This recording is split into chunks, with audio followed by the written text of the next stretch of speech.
1031 WRNR. It's Rob Timm. And you may have first become familiar with him with his Night Sweats, but he's got a heck of a solo record out right now, an album called And It's Still All Right. Boy, is it a pleasure to have Nathaniel Rateliff with us. How you doing? I'm well, Rob. How about yourself? Very well, thank you.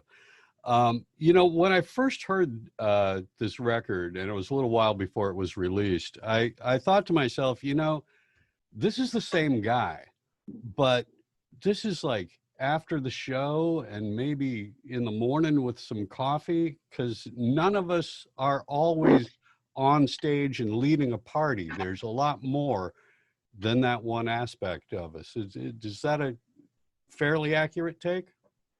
Yeah, well, I guess that record in particular, in the process of sometimes writing songs for a Night Sweats record, my method has always been just to write whatever comes to me. But some of that doesn't feel appropriate. Like you say, some of it isn't the rowdy show. And so I feel like I know what I want the Night Sweats to be. And then some of the other songs, like have a more personal aspect. And I just feel like they weren't representative or didn't represent the Night Sweats as well as other songs do. And I was also able to explore some just different things sonically. And yeah, it's more of a morning time thing than a late at night thing, for sure. And I guess it's an accidental twist of fate, but it seems like a really good record for the times that we're all living through right now as well. Well, yeah, I think, the theme of the album and even the title track was sort of like accepting the hardships of life, and then still continuing to like look for hope.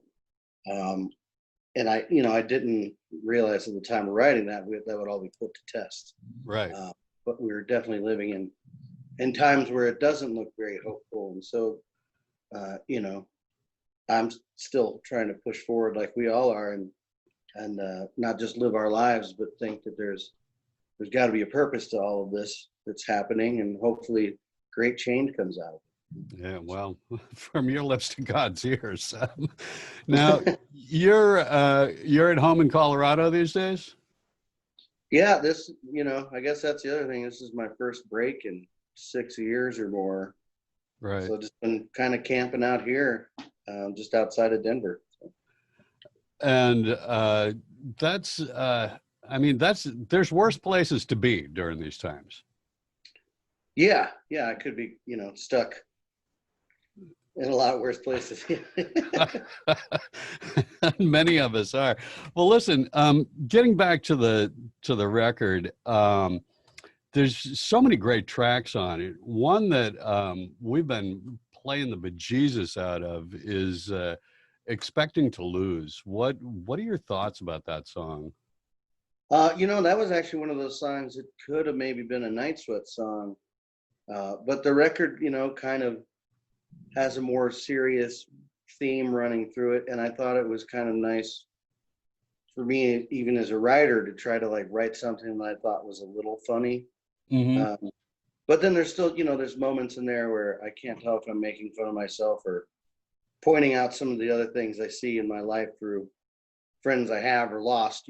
Like there's a line in there that says, you said you were laying off the booze and you came over drunk to lay on the truth. Yeah. Which is, it's like kind of, I feel like it's just like a running thing sometimes. And, I've seen it a lot in,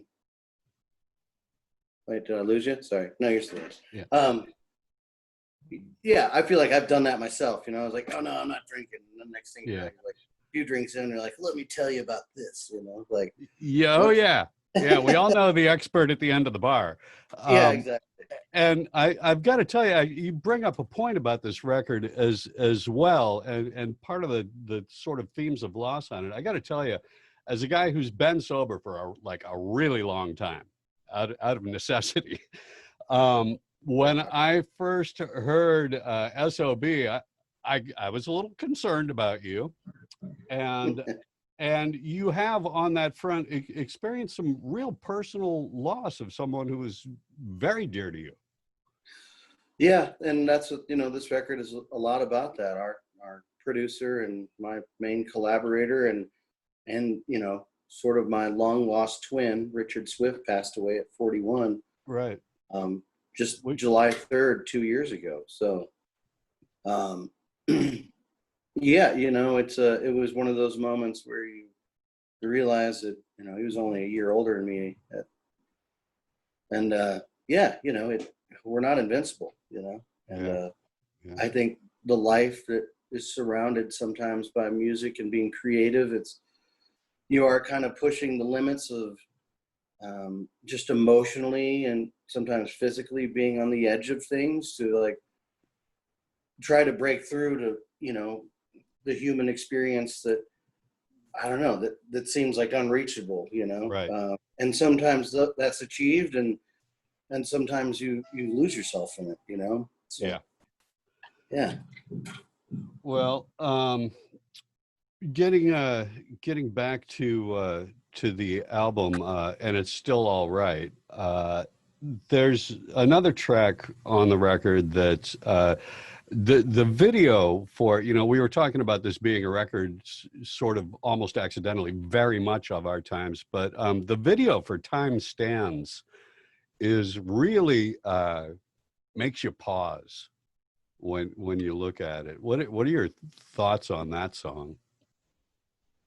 Well, you know, it was one of those songs I questioned putting on the record. And then after, you know, I just kept listening to the words. I was like, I feel like there's powerful statements in there about what's happening in our world right now. Mm-hmm. And that we are at some, you know, in some ways, this crossroads that if we don't make change happen, you know, what are we going to be left with? And so the video, you know, like in the big, you know, I think I had the idea kind of when we were first in quarantine, and it just kind of took a while to gather all the footage. But I think we went to least almost every footage from almost every continent, with the exception of Antarctica. So, of basically just empty spaces while we're all in lockdown. Right. And that certainly wasn't what the song was about, but I think some of the things that I'm talking about in the song, like our lack of understanding for each other and our lack of community and love for each other, drives us into isolation. And sometimes it's, you know, now not necessarily because of the way we interact with people, but because of a virus as well. So I think there's a lot going on right now. We all know. So. Well, there is a lot that we all miss. And speaking of community, certainly some of that is the opportunity to see people like you performing live. And I had to share with you, we got this tip that there was a guy singing karaoke locally at this little joint called Mike's Crab House. And he was just doing this barn burner, absolutely nailed it version of SOB. And so we got him a pair of tickets to see you in DC. And then, you know, of course, everything collapses. So hopefully it won't be all that long before we can get everybody back out on the road again and have an opportunity to experience what you do in person, because that's a pretty magical thing. Well, we would want nothing more to be back out on the road. I think, you know, at this time, we're just trying to be responsible and just not put any fans in danger. So, yeah. Right. But hopefully soon enough. So, yeah. Well, before I let you go, anything else you want folks to know about? Just, you know, been out here writing songs, so I can't wait to share new stuff with everybody. And, you know, just, you know, was very excited about, and it's still all right, as the album and the show we put together, and hoping we can bring that to everybody before right. too long. So, right. Yeah. Well, we'll look forward to that very much. So, Nathaniel Rateliff, the latest album is, and it's still all right. We're glad to see that you're all right, and can't wait to see you in person. Thanks for taking some time with us today. My pleasure. Be well. So. You too.